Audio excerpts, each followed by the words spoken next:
The Critics' Choice Association's celebration of Black cinema held its annual ceremony this week. Among the honorees, Halle Berry, who accepted the Career Achievement Award with an emotional speech.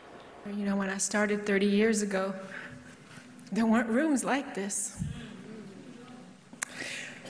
where I could go and feel affirmed and esteemed.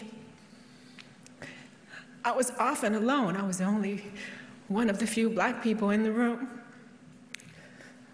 searching to find my value and searching to find my worth.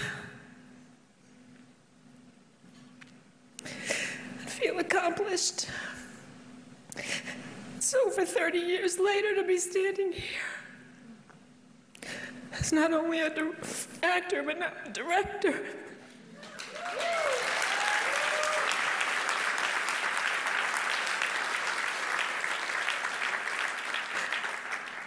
Remaining authentic and true to myself and doing it on my own terms is probably one of the greatest joys of my life, and I'm so happy to share this moment with all of you. Halle Berry is just one of the many Black actresses in Hollywood, topping box offices and providing a mirror to brown-skinned women around the world. Some of those stars are featured in a beautiful new book, Supreme Actresses. The author, Marcellus Reynolds, is joining us now, Chicagoan at the heart. He's joining us from Los Angeles. And Marcellus, I imagine that book, your book, Supreme Actresses, is exactly what Halle Berry was talking about and what you want to celebrate, right?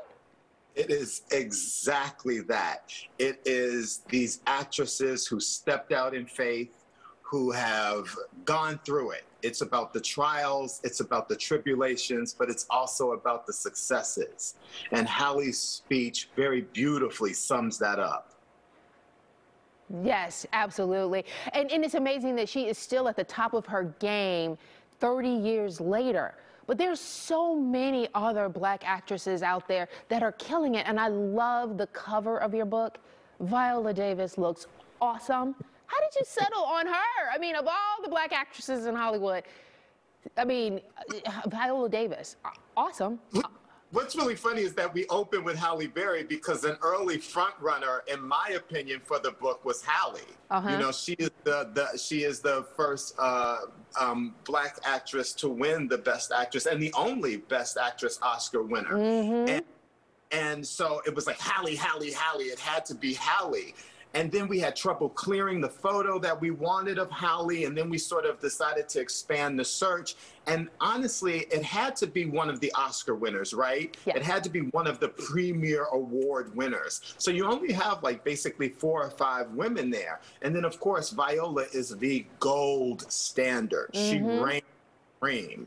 And then when I saw this picture of Viola, I was like, okay, now we're going after Viola and let's see what happens. And she and her team were so amazing and made it so easy and were so like accommodating and wonderful. And it, you know, it was everything you wanted it to be. Everything as an author, I wanted it to be. Oh, and it grabs you. It absolutely grabs you. Now, the thing about the book is obviously it's the pictures that grab you, but it's more so the stories, the way they open up to you and share with you. And it's not, you interviewed the actresses that are still with us today, but there is so much history in the actresses that came before them. Let's talk about Lena Horne. That's one of the ones that I loved growing up. I thought she was the most glamorous woman on the face of the earth. So beautiful, so stunning, inside and out, so talented. And here's what I find really amazing about an actress like Lena Horne and Dorothy Dandridge and Joseph Baker and even Maxine Waters. They're like legends, the icons that walked before. They had these sort of rocky careers where their path, because they were blazing the trail, was not easy. It was not easy for Lena Horne to be great. In fact, she was blocked at every step of the way. Lena Horne left Hollywood because she refused to play mammies and maids. And she refused to play that sort of tragic mulatto woman that they always wanted to portray on the screen. She had a sense of dignity. She had a sense of pride. And she knew that being who she was, she had a greater purpose. And one of the things I learned about Lena was she was a trailblazer with the NAACP. She was on the forefront of the battle for civil rights. Yes. And we don't hear that enough. Right. We think of them as being very one-dimensional, but there was so much more to these beautiful women. And the women of today, they still, although they had the footsteps to step in of a Lena Horne and a Dorothy Dandridge, they're still blazing trails today. Lupita Nyong'o, one of those actresses. As a matter of fact, I'm reading my girls her book about being a beautiful Black woman. I love her book. Lupita is, first of all, Lupita is everything. And she graciously agreed to be on the back cover of the book. And she did an interview for me. And the quote that's on the back cover of the book I find so beautiful and so powerful. Lupita's just one of those people that understands her place in the universe. And she's literally out there on the forefront changing the narrative. Yeah. You know, we're still in 2021 having this debate about like light skin versus dark skin, and we're still dealing with colorism, and we're still dealing with natural hair. And Lupita is right there on the forefront, knocking those doors open. Oh, yeah. You know, she's right there starting the conversation about Black beauty, leading conversation. And like you said with her book, she's like, she's showing a new, younger generation that you can be great and lead the way. Beautiful, no matter what color your skin is, no matter your hair texture. I love her. Yes. And so before we let you go, what is the message you want people to take away from the book? Oh, there's so many messages within the book because there's so many wonderful interviews. But for me, I keep coming back to this idea of tenacity. Yes. When one door closes, you open another door. If this is something you want, and it doesn't matter if it's acting, it doesn't matter if it's singing, it doesn't have to be an entertainment.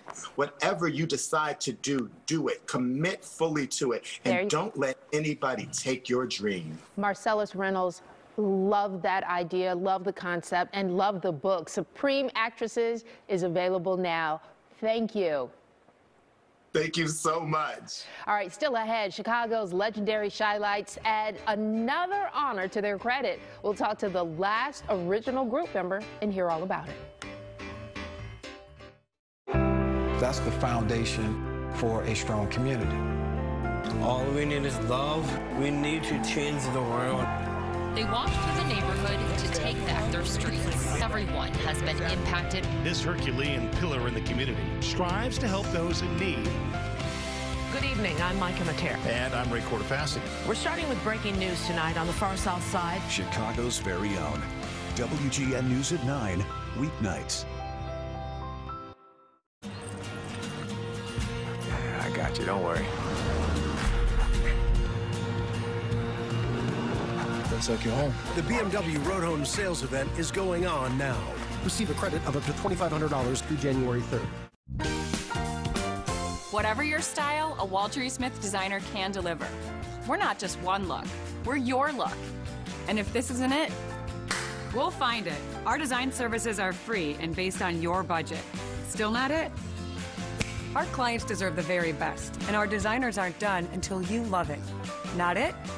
You dream it, we design it until it's it. And through Monday only, save 30% on sofas at Walter E. Smith. At BMW, we know every holiday looks different. So we created the ultimate whatever your road home looks like machine. Receive a credit of up to $2,500 through January 3rd.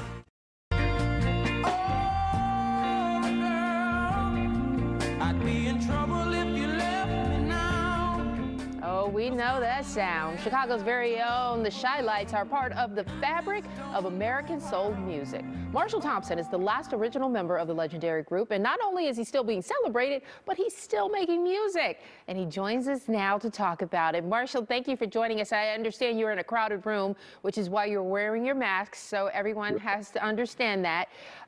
Congratulations, you got a star on the Hollywood Walk of Fame. How did that feel?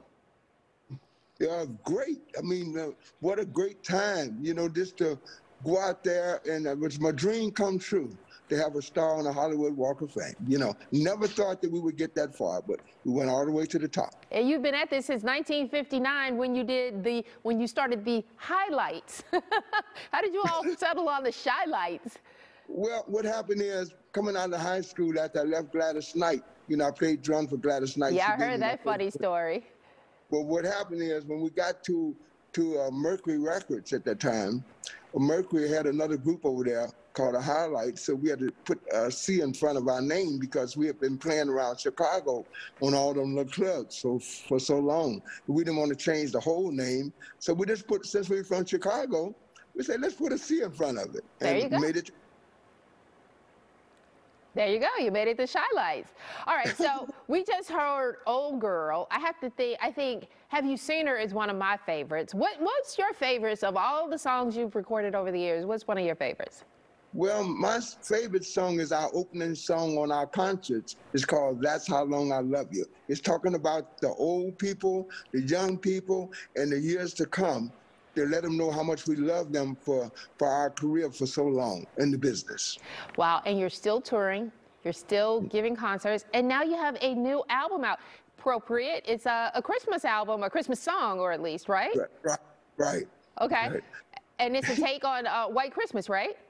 White Christmas. You know, it was a song that my dad sung. He played with Louis Armstrong all over the world with the Henry Red Allen's band.